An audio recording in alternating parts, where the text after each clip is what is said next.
Bonjour et bienvenue à tous. Aujourd'hui, du coup, nouvel épisode de transport un petit peu particulier. Mais avant ça, on est d'abord dans la cathédrale de sel de la ville de Zipaquirá. C'est la plus belle merveille de Colombie, d'après les guides touristiques. On a vu une magnifique cathédrale de plusieurs centaines de mètres de long et de dizaines de mètres de haut. C'était magnifique. Et là, on erre dans les jeunes tunnels qui ont été construits depuis le 19e siècle pour exploiter le sel. Et en fait, les Colombiens sont complètement fous parce qu'ils ont complètement aménagé le truc en faisant des bijouteries, des centres commerciaux à l'intérieur même de la mine de sel classée par l'UNESCO comme patrimoine naturel de l'humanité. Donc voilà, nous sommes un peu dubitatifs.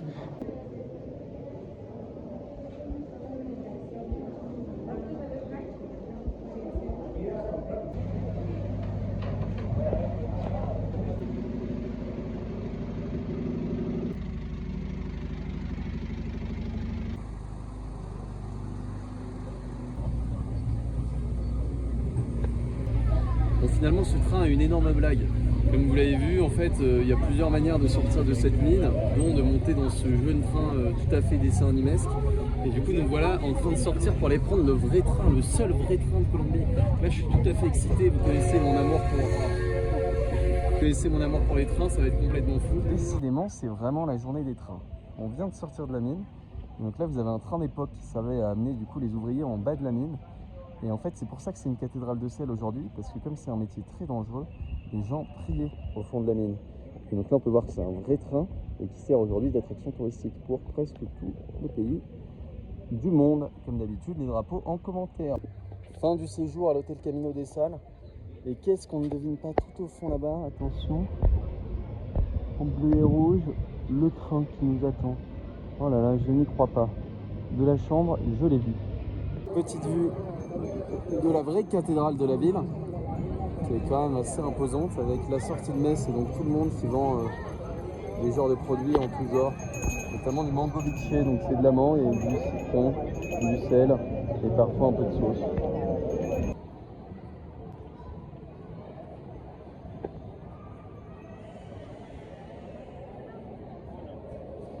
Ok, on vient d'arriver à la gare de Zipaquirá. Le problème, c'est que la gare est totalement fermée, comme vous pouvez voir. Il y a juste un petit gardien de la sécurité au fond, mais je ne sais pas vraiment ce qu'il garde, étant donné qu'il n'y a rien. Néanmoins, le train est lui arrivé en direct de Bogota, en provenance. Moi, du coup, j'ai arboré la petite camiseta du Millonnario, donc le Select Club de Bogota, pour être tout à fait à mon aise dans ce train. Et écoutez, je ne sais pas trop comment ça va se passer, si on va pouvoir acheter les tickets ou pas. Si on ne peut pas monter dedans, je ne vous cache pas qu'il va y avoir un seum énorme. Dans le cas contraire, je serais trop content, donc venez voir. C'est complètement fou. Regardez. C'est-à-dire que les Colombiens connaissent ce genre d'infrastructure. Je viens de parler avec le petit vendeur de billets du train et il m'a dit que le train partait effectivement à 3h15, qu'il mettait 2 heures pour aller à Bogota, ce qui est extrêmement long. Mais c'est pas grave, ça va être complètement fou. Donc il faut qu'on soit là à 3h pour acheter les tickets. Je sais pas trop comment ça se passe, visiblement la gare va rester fermée. Voilà, et on fera un petit peu d'histoire et de contexte tout à l'heure. Hein. Et la gare étant trop petite, il aura fallu séparer les wagons pour pouvoir laisser un passage à niveau. On voit bien que ce n'est pas une coutume dans ce pays d'avoir des trains au quotidien.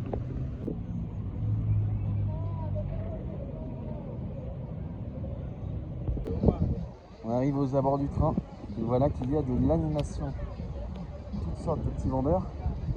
Moi je vais pas tarder à me diriger vers le vendeur de tickets, le contrôleur. Je sais pas bien encore si...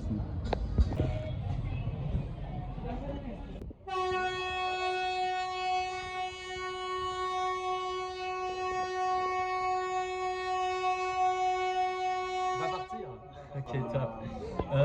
Comme vous pouvez l'entendre, on vient de monter dans le célèbre train, du coup c'est top. On va pas tarder à partir en direction de Bogota, la station de Savannah. Complètement fou, du coup quelques fun facts sur le train colombien. Ça a été très développé par les colons européens tout au long du 19e siècle, puis progressivement abandonné au 20e siècle à cause notamment de la concurrence au transport routier, donc concurrence féroce. Pourquoi? Parce que c'est un pays très montagneux comme ça, et du coup le train c'est pas très pratique. Donc qu'est-ce qu'on a fait? On a fait des camions, top. Et aujourd'hui du coup c'est la seule ligne en activité parce qu'il y a un peu de transport ferroviaire encore qui va notamment de Bogota jusqu'à la côte, mais il n'y a plus du tout du transport de passagers. Et donc c'est un train qui a été remis en service il y a une dizaine d'années à peu près et qui est du coup une sorte d'attraction ici parce que c'est un peu le seul endroit où on peut prendre le train en fait en Colombie. Et donc là dans le train, ce qui est intéressant, c'est qu'aujourd'hui il n'y a que des Colombiens, c'est-à-dire qu'il n'y a pas un touriste étranger ou quoi, parce qu'en fait ça sert juste d'attraction le week-end. Donc c'est un train qui circule que le samedi et le dimanche et qui fait juste une liaison d'1 heure. Donc voilà, on va voir un petit peu le paysage que ça donne, les petites vues, et normalement on va arriver dans Bogota, donc ça va être mignon aussi. Restez bien connectés. Ok, 3 petits fun facts avant de démarrer. Là on vient de reculer pendant 20 mètres pour accrocher le petit wagon qu'on avait laissé là-bas tout à l'heure, je sais pas si vous vous rappelez, derrière le passage à niveau. Top. Là, ces sièges-là sont retournables parce qu'en fait, comme le train fait que ça, bah, du coup il retourne toutes les banquettes, ce qui est extrêmement rigolo. Et troisième truc, alors c'est faux, il y a un autre train en circulation en Colombie et en fait c'est le métro à Medellín. Donc là, en 2 épisodes, on a déjà pris les 2 trains. Donc il va falloir un peu se renouveler pour le 3e, on va voir ce qu'on peut faire. En attendant, voilà.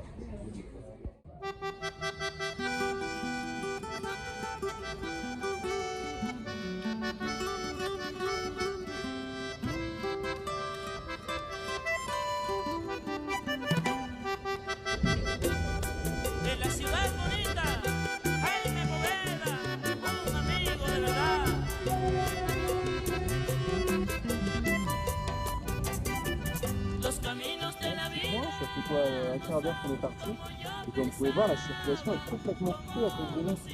Et en fait, si on n'avait pas eu le train, on aurait été dans ces petits bus-là. On a des gens Bogota, c'est pas le cas. Et on aurait été arrêtés comme des mulos en attendant que passe le train. Nous, on est bien heureux d'être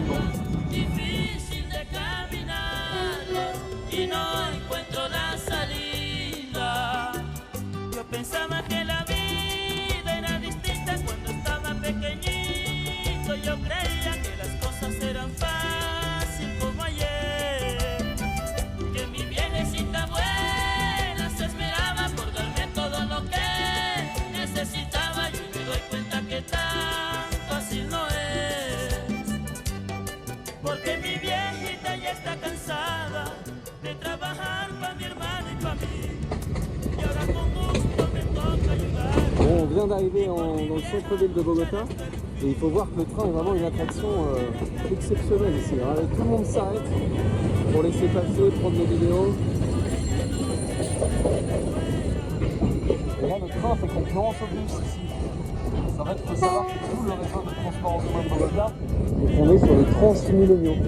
Du coup, est un bus à accordéon qui voyage dans toute la ville. C'est la seule rivière de la capitale. On n'est vraiment pas du tout une station d'avantage. Como yo creía, los caminos de la vida son muy difícil de andarlos, difícil de caminarlos. Yo no encuentro la salida. Donc on monte sur quelques merveilles, comme là en plein centre de Bogota, là où les rails ont été complètement recouverts de végétation depuis des vingtaines d'années. C'est une jeune église.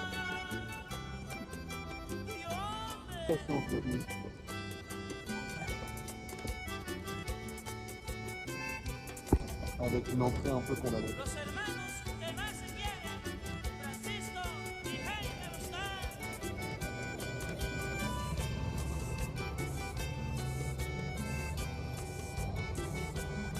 Déjà la fin de cette aventure qui aura duré 3 heures, soit 2 fois plus de temps qu'en route, parce que m'a permis de découvrir bien aller les distances de ce pays qui part dans le passé avec plus de 3000 km de voies ferrées. Un amigo me decía